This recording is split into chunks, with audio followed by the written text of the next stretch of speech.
Mummy आज काय बनवतेस? Crispy बटाटा फ्राईज. हे आपण 3 बटाटे शिजवून घेतलेले आहेत. आता ह्याच्यावरती किसून घेऊया.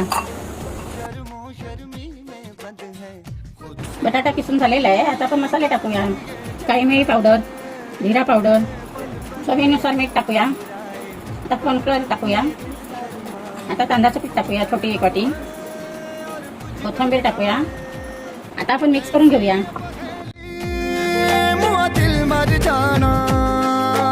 इश्क में जल्दी बड़ा जुर्माना, तू सब्र तो कर मेरे यार, जरा सांस तो ले दिलदार, चल फिक्र नु गोली मार यार, है दिन जिंदड़ी दे चार, हौले हौले हो जाएगा प्यार, चलिया हौले हौले हो जाएगा प्यार, हौले हौले हो जाएगा प्यार, चलिया. हे घ्या, तुमचे क्रिस्पी बटाटा फ्राईज तयार आहे. आमची रेसिपी आवडली असेल तर लाईक करा आणि शेअर करा.